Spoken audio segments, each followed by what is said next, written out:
ہماری تو توجہ یہ ہے کہ یہ چہرے کے میل کچیل نکلے، بدن کی میل کچیل دور ہو، ہمارے کپڑے بڑے ستھرے ہونے چاہیے، ہمارا تو دھیان اپنے ظاہر پہ نا، لیکن اہل اللہ کا دھیان باطن پہ ہوتا ہے۔ صوفیہ فرماتے ہیں کہ اندر صاف کرو۔ حضرت سلطان باہو بولے، دل کالے نالو منہ کالا چنگا، جے کوئی یہ رمز پچھانے ہو۔ اگر یہ رمز سمجھ میں آ گئی کہ منہ کالا ہو تو کوئی نہیں، دل کالا نہیں ہونا چاہیے۔ ابو لہب کا کیا معنی ہے؟ شعلے کی طرح چمکتا ہوا چہرہ رکھنے والا، اس کو اسی لیے ابو لہب کہتے ہیں۔ اس کا چہرہ ایسا چمکدار تھا تو اس وجہ سے اس کو ابو لہب کہتے تھے۔ تو چہرہ اس کا بڑا چمکدار تھا، دل کالا تھا، جہنم کا ایندھن بن گیا، قرآن نے پھٹکار ڈالی۔ اور ایک وہ بھی تھا جس کا دل صاف تھا لیکن بلال کا رنگ کالا تھا، اس کا اندر چٹا تھا باہر کالا تھا، اللہ اکبر، لیکن وہ تھا کرموں والا، وہ تھا رحمتوں والا اور حضور علیہ السلام کا متوالا۔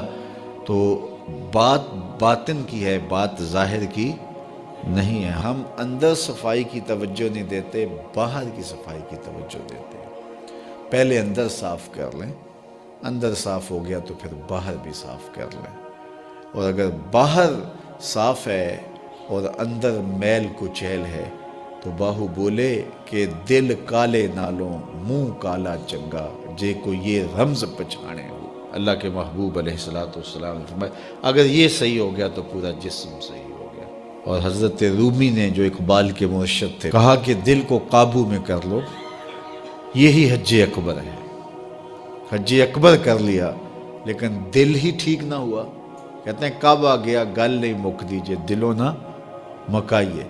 تو کہا اس کی اصلاح کرو، یہ حج اکبر ہے۔ از ہزاراں کعبہ یک دل بہتر است، ہزار کعبے سے ایک دل بہتر ہے۔ وہ کیسے؟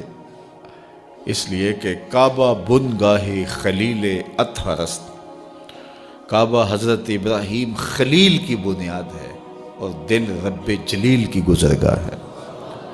اس لیے اس کی پاکیزگی کا سامان کریں، اس کی طہارت کا سامان کریں۔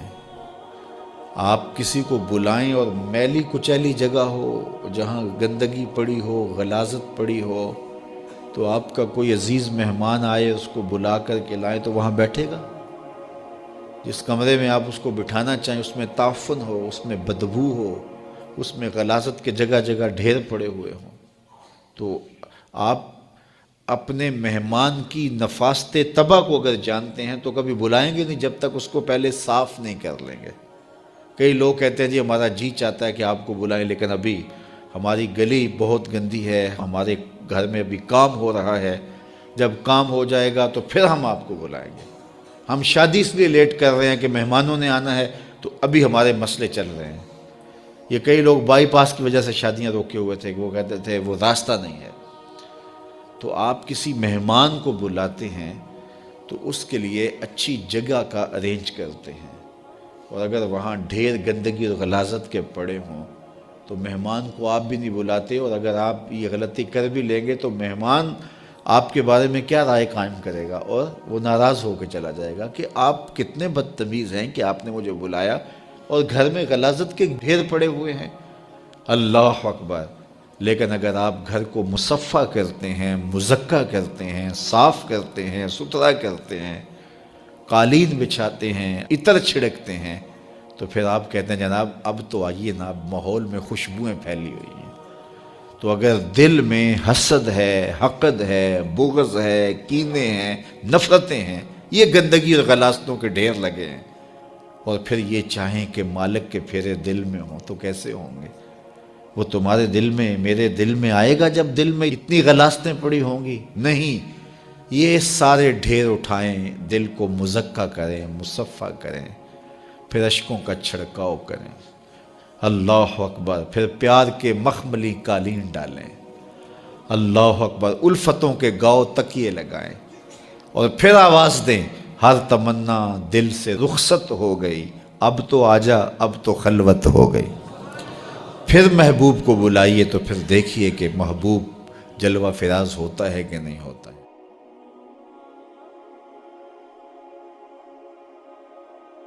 مصر کے اندر حضرت موسیٰ علیہ السلام نے ایک قبطی کو تھپڑ مار دیا تھا، قرآن مجید کے دامن میں یہ واقعہ موجود ہے۔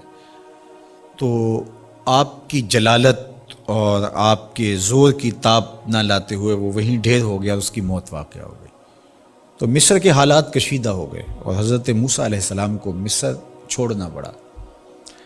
تو وہ شہر مدین کی جانب جا رہے تھے کہ راستے کے اندر ایک کنواں تھا، وہاں کچھ لوگ اپنے جانوروں کو پانی پلا رہے تھے۔ تو حضرت موسیٰ نے دیکھا کہ دو پردہ دار خواتین ہیں، وہ اپنے جانوروں کو ایک سمت لیے کھڑی ہیں۔ سمجھ گئے کہ مردوں کے ہجوم میں آنا نہیں چاہ رہی، ان کا حیا مانے ہے، تو آگے بڑھے اور ان کے جانور ہانکے اور ان کو سیراب کیا اور پھر ان کی جانب ہانک دیے۔ وہ واپس گئیں اور اپنے والد بزرگوار سے کہا کہ ایک سال نوجوان جس کی آنکھوں میں شرم و حیا تھا، اس نے ہمارے ساتھ یہ مہربانی کی۔ تو ان کے والد گرامی نے کہا کہ جاؤ اس کو بلا کے لاؤ۔ قرآن مجید میں اس کا ذکر کیا گیا، فجاءتہ احداہما تمشی علی استحیاء، ان میں سے ایک خاتون حیا میں سمٹی ہوئی حاضر ہوئی۔ اس نے کہا کہ ہمارے والد گرامی آپ کو بلاتے ہیں، آپ نے ہمارے ساتھ جو مہربانی کی ہے اس کا وہ اجر دینا چاہتے ہیں۔ تو حضرت موسیٰ علیہ السلام ان کے ساتھ چلے گئے، اور جب گئے تو یہ گھر تھا حضرت شعیب علیہ السلام کا، اور یہ صاحبزادیاں حضرت شعیب علیہ السلام کی تھیں۔ تو اس خاتون کا شرم و حیا کے ماحول میں حضرت موسیٰ علیہ السلام کو یہ کہنا اور چل کے اس انداز سے آنا، قرآن نے اس کی حکایت بیان کی ہے۔ تو خدا کو پسند ہے کوئی خاتون حیا کے ماحول میں آئے تو اللہ اس کی آمد کو اور اس کے آنے کو قرآن کا عنوان بنا دیتا ہے اور قرآن کی حکایت بنا دیتا ہے کہ جو خاتون حیا کے جوہر کی مالکہ ہو وہ اللہ کو کتنی اچھی لگتی ہے۔ اللہ اکبر۔ حضرت نبی اکرم صلی اللہ علیہ وآلہ وسلم کا فرمان حیا کے حوالے سے، الحیاء من الایمان، حیا ایمان سے ہے۔ تو جتنے بھی ایماندار لوگ ہیں وہ پھر حیا کے جوہر سے مزین ہوں گے، مالا مال ہوں گے۔ آپ دیکھ لیجئے سب سے بڑے ایماندار تو میرے اور آپ کے آقا مولا ہیں، اور حضور کمواری لڑکی سے زیادہ حیادار تھے۔ باقی حضور کے اصحاب دیکھ لیجئے، ان کا حیا، اور حضور کی ازواج مطہرات کا حیا دیکھیے۔ ام المومنین حضرت عائشہ رضی اللہ تعالی عنہا فرماتی ہیں کہ حضور کا جب وصال ہوا اور حضور میرے حجرے میں دفن ہوئے تو میں جب حضور کی قبر انور پہ جاتی تو معمولی چادر اوڑھ کے چلی جاتی، اس خیال سے کہ میرے شوہر ہیں۔ پھر حضرت ابو بکر صدیق رضی اللہ تعالیٰ عنہ کا وصال ہوا تو وہ بھی ساتھ دفن ہو گئے، تو میں پھر بھی اسی حالت میں جاتی اور میں سوچتی کہ ایک میرا شوہر ہے اور دوسرا میرا والد ہے۔ کہا پھر حضرت عمر رضی اللہ تعالیٰ عنہ کا انتقال ہوا اور وہ بھی ساتھ مدفون ہوئے۔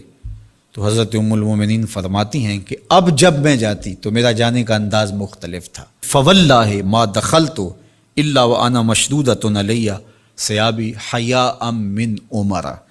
کہا اب جب بھی میں جاتی تو خوب اوڑھنی اوڑھ کے اور چادر لے کے جاتی، مجھے عمر سے حیا آتی۔ یہ ام المومنین کا انداز زندگی ہے۔ مخدرات اسلام کو اس سے سیکھنا چاہیے۔ جو قبر میں دفن ہیں ان سے بھی یہ حیا کریں، جو مومنوں کی ماں بھی لگتی ہیں۔